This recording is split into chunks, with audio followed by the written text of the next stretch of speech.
buenos días a todos compañeros. En esta mañana les vengo a presentar un análisis jurisprudencial sobre la sentencia T-197 del 2017. Nuestro grupo, quien realizó el análisis, está conformado por Valentina Bulla, Valentina Gutiérrez, Andrés Felipe Dulcey, Juan Camilo Oñate y mi persona Carlos Guerra. Empezando por la corporación, fue hecha por la Corte Constitucional. El número de la sentencia fue una sentencia T-197 del 2017, como habíamos mencionado anteriormente. El tipo de sentencia es la sentencia de tutela, es decir, tipo T. La fecha de la sentencia es el 3 de abril del 2017 y la cual fue emitida en Bogotá. El magistrado ponente vemos que es Luis Guillermo Guerrero Pérez. El actor o accionante es el de la Defensoría Regional de Nariño. Los hechos elementos fácticos son los siguientes. Vemos que esta defensoría, la Defensoría del Pueblo Regional de Nariño en el 2009 realizó un informe haciendo una crítica sobre la crítica situación que se presentaban en los centros carcelarios, entre estos un mal hacinamiento, una mala infraestructura y un decadente servicio público.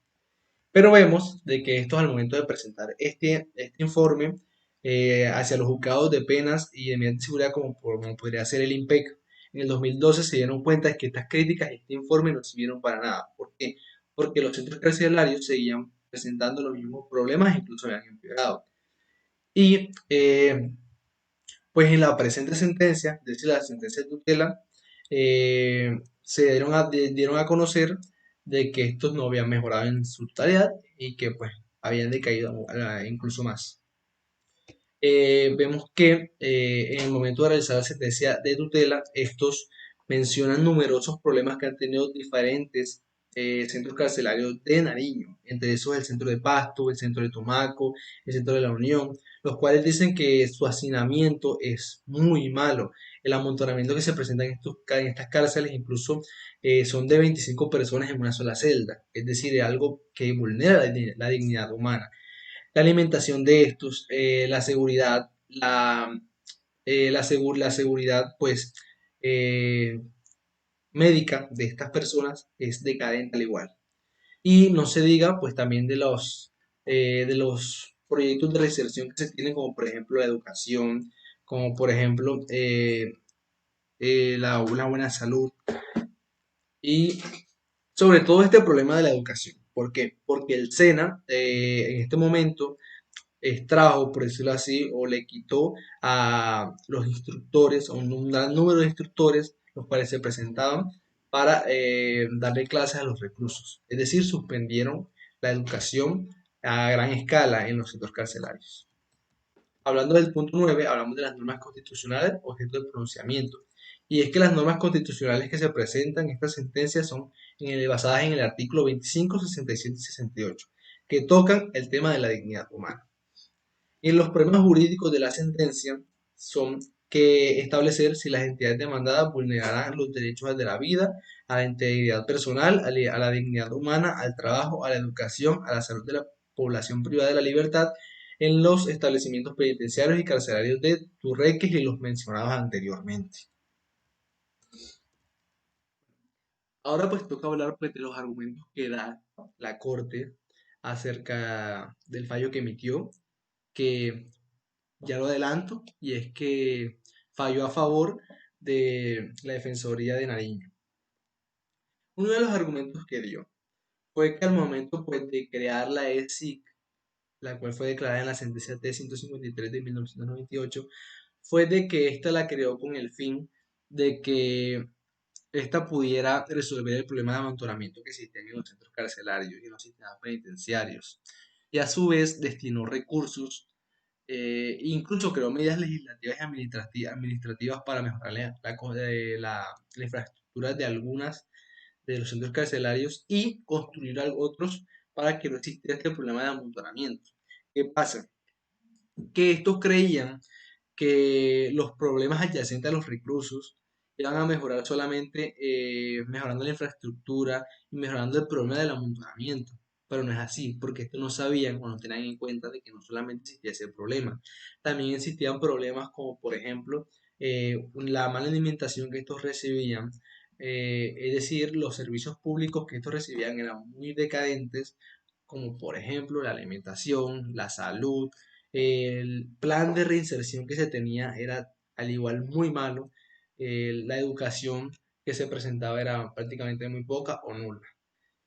Y así numerosos problemas que se estaban presentando no se cumplieron porque aunque estos, bueno, arreglaron una parte que sería la del amontonamiento, no arreglaron o le dieron la espalda a otros problemas por desconocimiento.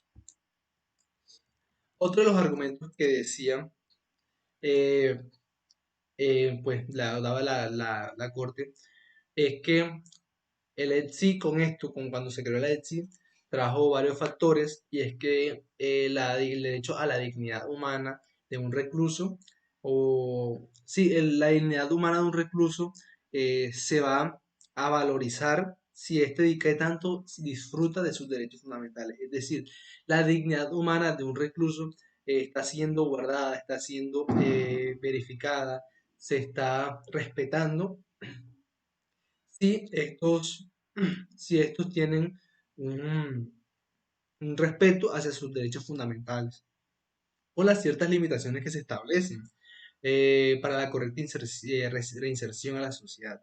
Pero esta acaba y aclara y dice de que hay ciertos derechos que por más que estos quieran limitar no se puede porque son propios del ser humano y el Estado no puede intervenir, Estado ni nadie puede intervenir en esto.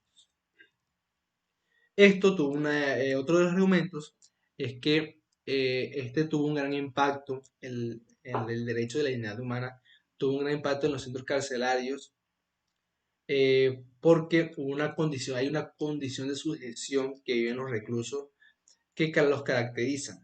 Esta sujeción, prácticamente por dar un ejemplo, se hace con los vigilantes, por decirlo así, o las personas, o cuando ellos ya cometen un delito, cuando se les explica una pena, sus derechos quedan sujetos a, digamos, al Estado. Y estos tienen una relación de sujeción. Pero el Estado no puede, como dijimos anteriormente, a pesar de que si los limitan, puede vulnerarlos y debe incluso garantizarlos. Y esto trata y habla de que se estaban en este argumento, que se estaban vulnerando esos derechos que se suponen que aunque este se sujetó, se le hizo la sujeción con el Estado por la pena que, pues, por el delito que cometió, a este se le estaban violando los derechos de dignidad. Y así numerosos factores que vemos o argumentos que da la Corte. Es muy interesante todos los argumentos que da la Corte, incluso estos decían de que todos los derechos o un recluso que esté en, sí, un recluso que esté dentro de la cárcel, un centro penitenciario, por más que este haya cometido un delito, digamos, atroz, este no puede recibir una pena digamos, no puede recibir un trato de parte de quienes lo cuidan, de quienes lo vigilan, es decir, del centro carcelario, no pueden recibir un trato indigno, porque esto hace falta a la dignidad humana, que presentamos anteriormente como uno de los argumentos de la Corte. Y así, numerosos de los argumentos que presenta la Corte habla sobre la dignidad humana y cómo estos deberían ser respetados y no vulnerados como lo vemos actualmente. Y así pasamos al último punto, que sería el punto 12 y habla de la postura del grupo y es si se cumple o no los fines de la pena. Y esto fue basado en el artículo cuarto del Código Penal y en el libro del Mr. Puig, desde la página 373 hasta la 87. Y es que nosotros teniendo en cuenta lo aprendido a lo largo del semestre, el libro de César Beccaria del fin de las penas y el artículo 4 en función de las penas, llegamos a la conclusión de que estamos de acuerdo con el fallo de la Corte. Por el simple hecho de que también creemos de que por más que una persona haya cometido un delito, por más astro que haya sido, se le debe tener un respeto a ese ser humano. No se le puede faltar el respeto a los derechos a los derechos fundamentales que son propios de él y que aunque sí se limitan para su buena reinserción, no se le pueden cortar, no se le pueden vulnerar, no se le puede pasar por encima de, se le deben garantizar. Además, que el fin de las penas es también la reinserción y que esta es necesaria para que las personas puedan volver a la sociedad con una mentalidad renovada y tratar de colaborar con sus obligaciones y sus deberes a la sociedad. Por esto, se les es necesario también una buena educación dentro de los sistemas carcelarios, una buena salud, un buen atendimiento por parte de los servicios públicos de estos.